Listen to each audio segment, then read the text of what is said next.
कहते यही कलिकाल में साधन दूजा, जोग यज्ञ जप तप व्रत पूजा। इस कलिकाल में न यज्ञ से, न जप से, न तप से, न व्रत से भगवान नहीं मिलेंगे।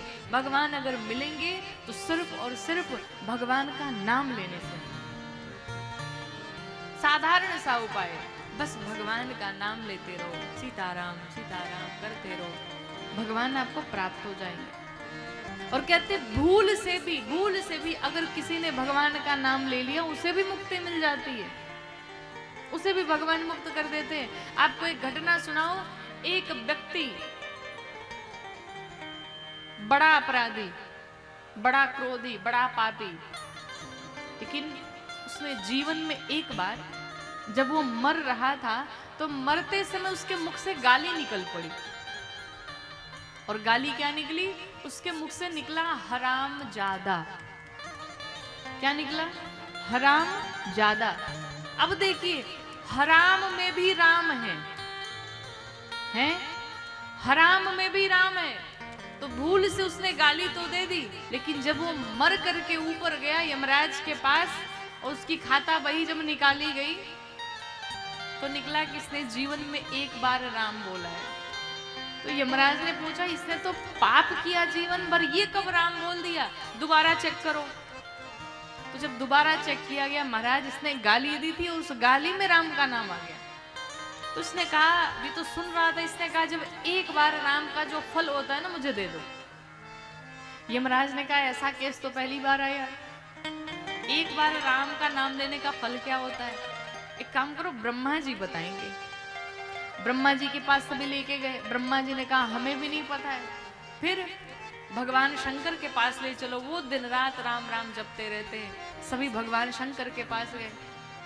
भगवान शंकर ने कहा, मैं तो बस नाम जपता हूं, मुझे भी नहीं पता है क्या है अर्थ, क्या फल होता है इसका।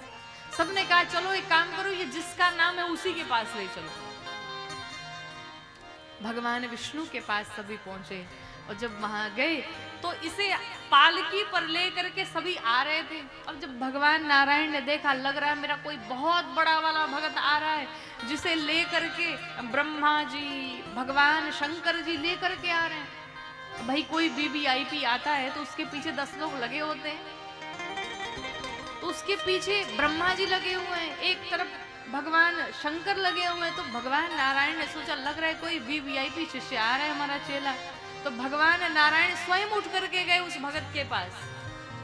और जब गए तो देखा उस भगत को, बड़े आदर के साथ उस भक्त को पालकी से उतार करके अपने हृदय से लगाया।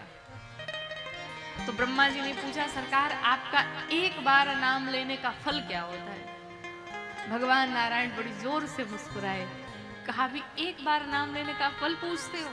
कहा, क्यों? कहा, रे फल तुम्हें साक्षात दिख रहा है। कहा, वो कैसे?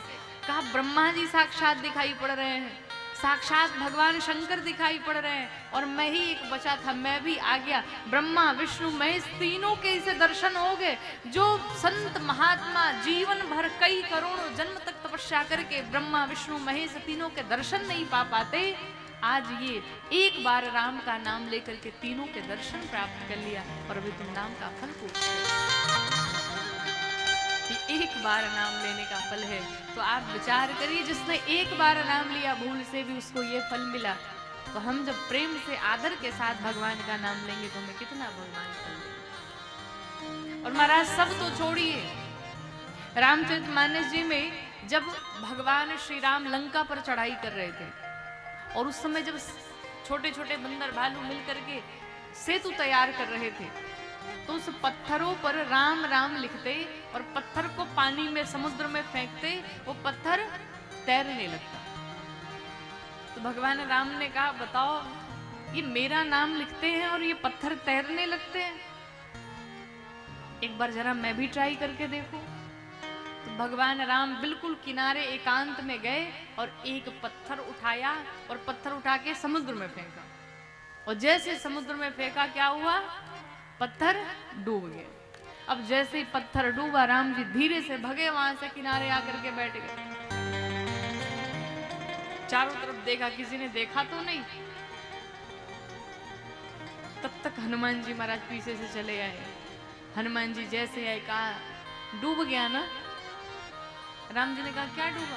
कहा हमने सब देख लिया। क्या देखा? वही जो आप छिपा रहे सब देख लिया। राम जी ने कहा अच्छा देख लिया तो किसी से कहना मत। लेकिन हनुमान ने एक बात बताओ, ये छोटे छोटे बंदर जब पत्थर को उठा के डालते हैं तो वो तैरने लगता है, और मैं राम जब स्वयं डालने गया पत्थर डूब गया। हनुमान जी ने बड़ी सुंदर बात कही। हनुमान जी ने कहा सरकार, जब दुनिया में किसी भी जीव के ऊपर विपत्ति आती है, कोई बाधा आती है, सब दौड़े भागे आपके पास आते और आपका नाम लेकर के जीव मुक्त हो जाता है। लेकिन सरकार विचार करे, जिसका हाथ आपने छोड़ दिया फिर उसे डूबने से बचा कौन सकता है? इसलिए वो पत्थर डूब गया। नाथ, जिसका हाथ आप पकड़े रहते वो चाहे जितना भी भवसागर हो, उस भवसागर को वो पार कर जाता है, कभी डूब नहीं सकता। इसलिए वो पत्थर डूब गया, उसका हाथ मेरे रघुनाथ ने छोड़ दिया।